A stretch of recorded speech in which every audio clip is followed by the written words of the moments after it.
It's safe now. The last workman has left. Whee! Anne! I'm first for the WC.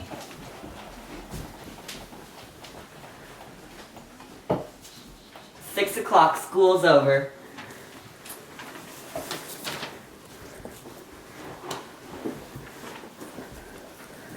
Have you seen my shoes? Your shoes? You've taken them, haven't you? I don't know what you're talking about.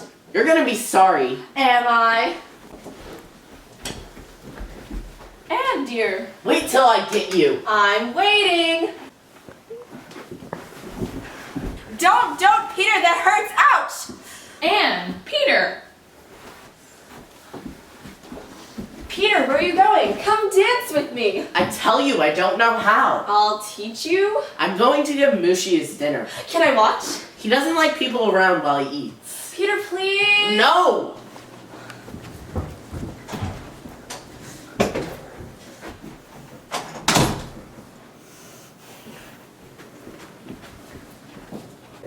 Anne, dear, I think you shouldn't play like that with Peter. It's not dignified. Dignified?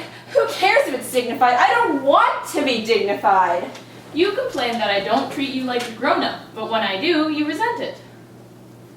I just want to have some fun. You know, someone to laugh around and clown around with. I mean, after sitting still and hardly moving all day, I just gotta have some fun. I don't know what's the matter with that boy. He's not used to girls. Give him some time. Time? Is it 2 months' time? I could cry. Come on, Margot. Come dance with me. Come on, please. I have to help with supper. You know we're going to forget how to dance. Once we get out there, we won't remember a thing. Next! Where's Peter? Where he would be? He hasn't finished his lessons, has he? If his father catches him in there with that cat and his work not done, he'll kill him. Anne, get him out of there, will you? Peter! What is it? Your mother says to come out. I'm giving Mushi his dinner. You know what your father says. For heaven's sake, I haven't even seen him since lunch. I'm just telling you, that's all. I'll feed him. I don't want you in there. Peter! Fine, give him his dinner and come right out, you hear? Now is that Any way to talk to your little girlfriend? Mother, for heaven's sake, stop saying that. Look at him blush, look at him.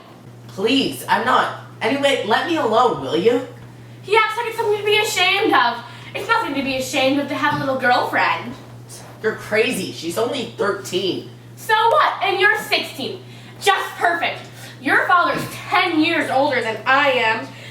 Mr. Frank, if this war lasts much longer, we're going to be related, and then... Mazel tov. I wonder where Meep is. She's usually so prompt.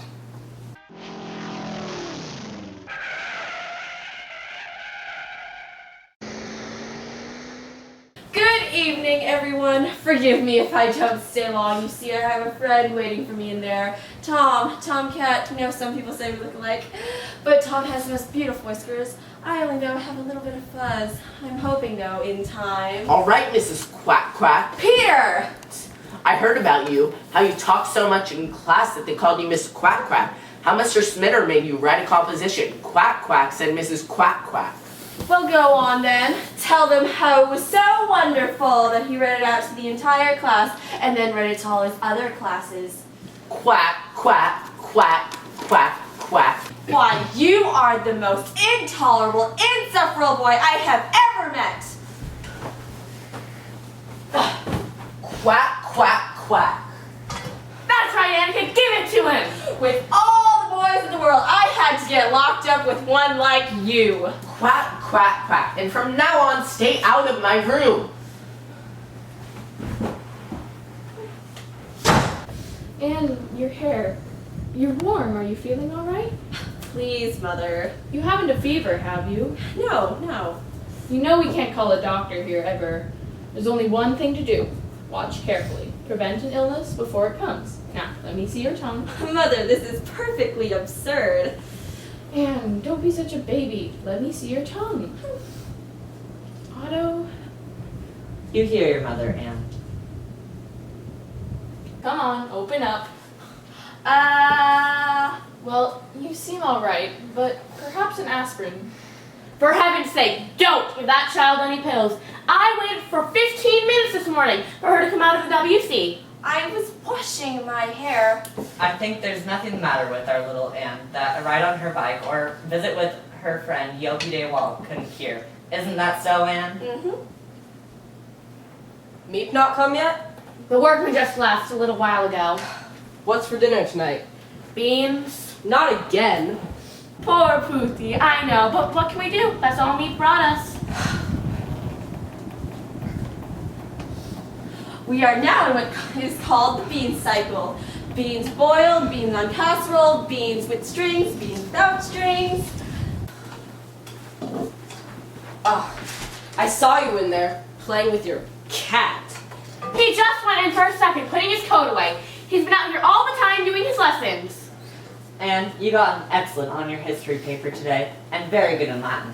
How about algebra? I'll have to make a confession. So far, I've been able to keep up with you. Today, you caught up with me. We'll leave it to Margot to correct. Isn't algebra vile, Pam? Vile. How did I do? Excellent, excellent, excellent, excellent. You should have used the subjunctive here. Should I? Well, use it here. There. Mrs. Van Dam, may I try on your coat? No, Anne. It's all right, I don't mind. Just be careful with it. My father bought it for me the year before he died. He always bought the best that money could buy. Mrs. Van Dam, did you have a lot of boyfriends before you got married? And that's a personal question. It's not courteous to ask personal questions. Oh, I don't mind. My house was always swarming with boys. When I was a girl, we had... Oh God, not again. Shut up! One summer we had a big house in Hilversum. The boys came buzzing around like bees around a jam pot. And when I was 16, we were wearing our skirts very short those days. And I had good looking legs. I may not be as pretty as I used to be, but I still have my legs. How about it, Mr. Frank? All right, we see them. I wasn't asking you, I was asking Mr. Frank. Mother, for heaven's sake. Oh, I embarrass you, do I? Well, I hope the girl you marry has as good. My father used to worry about me with so many boys hanging around. He told me that if any of them gets fresh, to say to them, remember, Mr. So-and-so, remember I'm a lady. Remember, Mr. So-and-so, remember I'm a lady. Look at you talking that way in front of her. Don't you know she puts it all down in her diary? So she does. I'm only telling the truth. Would you mind, Peter, if I moved you over to the couch? Meep must have the radio on. Haven't you finished yet? No. You should be ashamed of yourself. All right. I'm a dunce. I'm a hopeless case. Why do I go on? You're not hopeless. Don't say that. You just haven't had anyone to help you like the girls have. Maybe you can help him, Mr. Frank. I'm sure that his father... Oh, no, not me. I can't do anything with him. He won't listen to me. You can try if you want. What about it, Peter? Should we make our school co-educational? You're an angel, Mr. Frank! An angel! I don't know, didn't meet you before I met that one over there. Now, you sit down, Mr. Frank. Peter, you listen to Mr. Frank. I think it might be better if we study in Peter's room. That's right. You go in there, Peter. You listen to Mr. Frank. Mr. Frank is a highly educated man. Shh! I can hear a man's voice. Isn't it bad enough here without all your sprawling all over the place? If you didn't smoke so much, you wouldn't be so bad-tempered. Am I smoking? Do you see me smoking? Don't tell me you've already used up all those cigarettes. One package. Meep only brought me one package. It's a filthy habit anyway. It's a good time to break yourself. Oh, stop it, please. Will you shut up? And what are you staring at? Well, it's just that I never heard adults quarrel before. I only thought children quarreled. This isn't a quarrel, it's a discussion. And I've never heard children so rude before. Rude? Yes. And will you get me my knitting? I must remember when Meep comes to ask her to bring me some more wool. Oh, I need some hairpins and some soap. I made a list. Have you some library books for Meep when she comes? It's a wonder that Meep even has a life of her own. I mean, the way we ask her to run errands for us. Oh, please, Meep, get me some starch. Please, take my hair and have it cut. Tell me all the latest news, Meep. Did you know that she was engaged to a man named Dirk?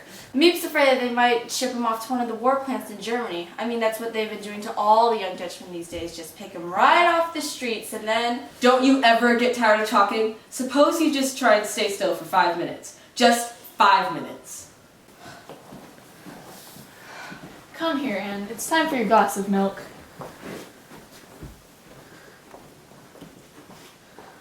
Talk, talk, talk. I've never heard such a child. Where is my... Every evening it's the same. Talk, talk, talk.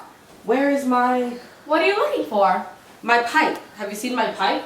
What use is it? You haven't got any tobacco. Well, at least I'll have something to put in my mouth. Margot, have you seen my pipe? Well, it was on the table last night. I know. Anne, have you seen my pipe? Anne. And Mr. Van Daan is speaking to you. Am I allowed to talk now? Oh, you're the most aggravating. The trouble with you is you've been spoiled. What you need is a good old-fashioned spanking. Remember, Mr. So-and-so, remember, I'm a lady.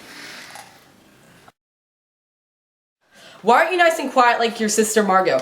Why do you have to show off all the time? Let me give you a little advice, young lady. Men don't like that kind of thing in a girl. You know that? A man likes a girl who will listen to him once in a while. A domestic girl who keep her house shining for her husband, who loves to cook and sew and... I'd cut my throat first. I'd open my veins. I'm going to be remarkable. I'm going to Paris. Paris? To study music and art. Yeah. I'm going to be a famous singer or dancer or something wonderful. No, you done! You clumsy little fool! My beautiful fruit coat my father gave me! I'm so sorry. What do you care? It isn't yours, so go on, ruin it! Do you know what that coat cost? Do you? Look at it! Just look at it! I'm very, very sorry. I could kill you for this! I could just kill you! Petronella, Leaf come back! The supper, come back! And you must not behave in that way. But it was an accident. Anyone can have an accident. I don't mean that. I mean the answering back. You must not answer back. They are our guests. We must always show the greatest courtesy to them. We are all living under terrible tension.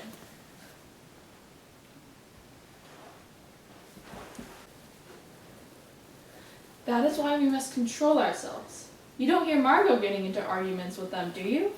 Watch Margot. She's always courteous with them, never familiar. She keeps her distance, and they respect her for it. Try to be like Margot. And have them walk all over me like they do her? No thanks. I'm not afraid that anyone is going to walk all over you, Anne. I'm afraid for other people that you'll walk on them. I don't know what happens to you, Anne. You're wild, self-willed. If I had ever talked to my mother the way you talk to me.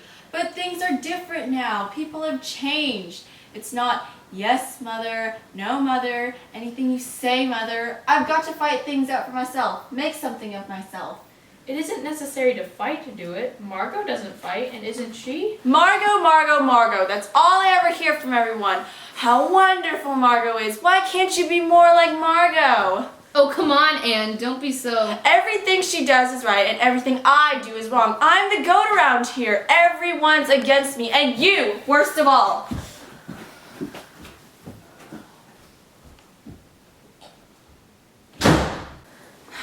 Let's put the soup on the stove, if there's anyone who cares to eat. Margot, will you take the bread out? I don't know how we can go on living like this. I can't say a word to Anne. She flies at me. Well, you know Anne. In half an hour, she'll be out here laughing and joking. And I told your father it wouldn't work, but no. He had to ask them, he said. He owed it to them, he said. Well, he knows now that I was right. These quarrels, this bickering.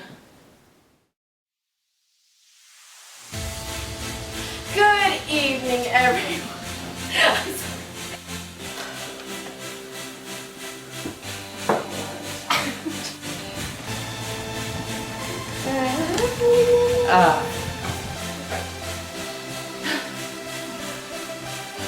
How are two of you? Here! I heard about you. How... Leaf, come back! The supper, come back! Why do I go on? You're not homeless. Don't talk that way!